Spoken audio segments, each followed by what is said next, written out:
ఆనాడు బంధువులు ఇంటికొస్తే చాలు ఉన్నన్ని రోజులు పండుగే, గుండె నిండుగా సంబురమే. ఆరు బయట నులక మంచంపై పడుకొని కబురులెన్నో చెప్పుకుంటుంటే మనసు నిండుగా సంతోషమే. వాళ్ళు తిరిగి ప్రయాణం అవుతుంటే ఇంకో రోజుంటే బాగుండనిపించి ఎక్కే బస్సు వచ్చి వెళ్ళిపోయేదాకా చెప్పులు దాచిన జ్ఞాపకమే.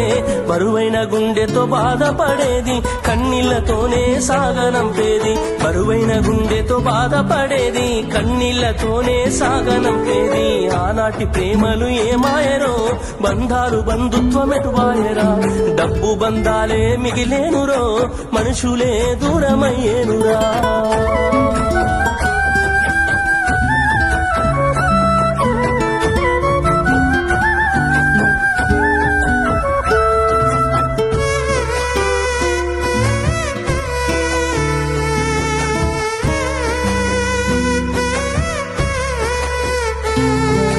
రాను రాను మనిషి కొత్తదనము కోరి స్వార్థముతోనే బతుకుతుండే, విలువలన్నీ నేడు మరిచిపోయే.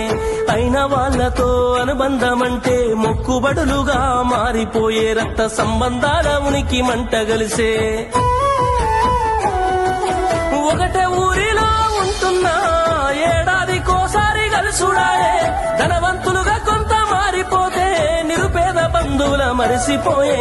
డబ్బున్న వాళ్లకు ఒక తీరు మర్యాద, నిరుపేద బంధువులకింకొక మర్యాద. డబ్బున్న వాళ్లకు ఒక తీరు మర్యాద, నిరుపేద బంధువులకింకొక మర్యాద. ఆనాటి ప్రేమలు ఏమాయరో, బంధాలు బంధుత్వమెటువాయరా. ఆనాటి ప్రేమలు ఏమాయరో, బంధాలు బంధుత్వమెటువాయరా.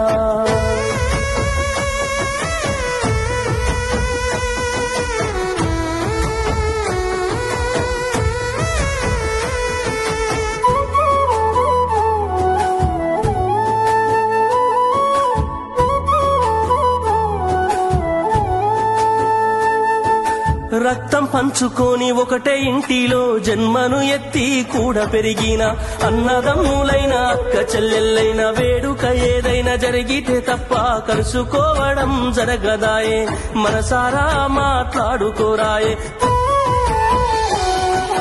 భోజనాలకు గంట ముందు వచ్చి పని ఏదో ఉందన్న సాకుతోటి మొక్కువడిగా భోజనం అయిన వెంటనే ఉంటామంటూ వెళ్లిపోవుడాయే.